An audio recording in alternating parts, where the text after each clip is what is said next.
Outward is a game that doesn't give you much at first. First appearances are deceiving, and your initial impression likely won't be positive. This is going to be a game that creates thousands of bad first impressions, but those who stick with it might just have a completely different take on the game. With given enough time, this is a game that can grow on you in ways games haven't tried to do in many years. Outward is an open-world RPG where you have to survive by any means available to you. There's a loose story along with some NPC dialogue peppered throughout, but this adventure will mostly be shaped by whatever you end up spending your time doing. Nothing is really explained to you, but through playing, you can learn more about the culture of Outward and what kind of situation you find yourself in when you boot up the game. There's plenty of examples of effective environmental storytelling, and it really goes a long way to make the world of Outward more interesting than it appears at first. To get one thing out the way up front, Outward is a downright brutal game. You'll die and struggle against smaller enemies for your first handful of hours. Immediately upon starting your game, you're given a deadline of 5 in-game days to collect a relatively high amount of money, or else you lose your house. I, of course, ended up dying a few times to chickens outside the village and failed to raise enough money, losing my home in the process. This just sets the tone for the rest of the game. Enemies hit hard, tangible progress is slow to come, and to top it all off, there's no fast travel in the game. Outward strips away many of the niceties that open-world RPGs have come standard with for the past decade and gives you a distinctly hardcore experience, for better and for worse. Controls are easy to get the hang of, but they don't push any boundaries. You have a health and stamina meter, and combat should be familiar to anyone who's tried a Dark Souls title. You have a variety of weapons at your disposal too, from broadswords to spears. Managing meters and choosing your opportunities to attack is the name of the game, and aside from a few tricks thrown in like deployable traps and spells, it never really deviates. A nice touch the game includes is the ability to instantly drop your backpack at the press of a key. Getting into combat, you'll need every bit of mobility you can get, so dropping your pack once you find an enemy will become second nature. Combat is serviceable without ever being too exciting. The main issue comes from the lack of fluid motion. Most of your attacks have heavy ending lag, leaving you unable to block a counterattack from an enemy that stopped being stunned by your hit ages ago. And although the stamina meter is important in balancing out offense and defense, once depleted, it takes far too long to fill back up, killing the pace of battles. All in all, combat will most likely be familiar to people who've played an action RPG in the past decade, and the real challenge will come from the variety of enemies you'll encounter. You also have survival aspects to contend with too, having to deal with hunger, thirst, sleep, and disease. You have to balance all of these needs if you want to survive in the world of Outward. When you sleep, you'll have to devote some time to security in order to prevent bandit attacks. But if you spend too long sleeping and repairing weapons at your campsite, you'll be hungrier and more thirsty when you wake up.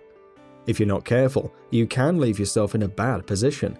And even if you are careful, you can still fumble up and acquire acute indigestion from a raw egg with no real knowledge of how to cure it. Like I said before, Outward is brutal. The information that you need to survive in Outward is in the game, but you have to sometimes travel far and wide to find it. Even with its lengthy tutorial that explains the basics, Outward is a beast that needs to be tamed over dozens of hours and countless deaths. Appropriately, the defining feature of Outward comes from your many deaths. You can't save your progress in Outward. Instead, every time you die, a scenario will play out, and you'll have to figure out how to progress from there. Sometimes you luck out and get dragged back to the starting village where you can safely resupply. Other times you won't be so lucky. One of my favourite moments with this game came from when I died against some bandits, whereupon I was dragged to their mines and forced to slave away. I had plenty of people to talk to, alliances I could have formed, and a few different methods of escape I could have pursued. Eventually, I worked up enough coin to bribe a guard into sneaking me out in a bag.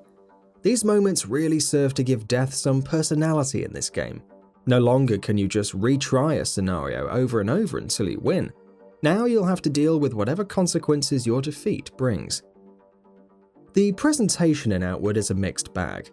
Environments and character models all have a good amount of detail and creativity present in their designs. The soundtrack also helps set the tone, embracing the ambience of the world. However, with all these positive aspects, Outward certainly isn't perfect. Once you're out in the field, you'll run into frame rate dips and graphical glitches that occasionally serve to take you out of the experience. If you're unlucky, you might even have your Pearlbird quarry clip up the side of a mountain while you're in the middle of a hunt. Voice acting is all on par for this type of game and does its job. Outward does have this strange habit of only voicing some of the written dialogue, or in some cases completely different dialogue. Whether it's because of budget restraints or time deadlines, it's a distracting aspect of the game, and instead of creating a half-hearted attempt, Outward may have been better off opting out of voice acting entirely. It should be said that Outward is also playable split screen with a friend. It's staggering how performance doesn't suffer much from this, and the developers should be commended for putting this into the final product. Both players start together and can synergize abilities and weapons to progress through this harsh world side by side. A couple of adventurers may have to share the loot, but they can also revive each other when one gets knocked out, which is more than worth the price of admission as far as I'm concerned. Playing with a pal is a great addition, and should really help players ease into this type of game if they're not used to it. Outward is a game that is not for everyone. If the idea of dying over and over without much meaningful progression for hours at a time doesn't appeal to you, this game may not be for you. But if you stick through the grind, you might be able to sift through the jank of this game and find something worthwhile. The game is a big mountain to climb, and a lot of the footholds that line the path are loose, but at the end of your trek you might find an experience that you can't have anywhere else.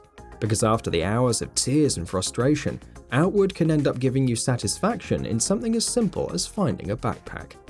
And that wraps it up. If you like what we're doing, please consider subscribing to our channel. We upload new videos daily, so make sure you don't miss them by subscribing.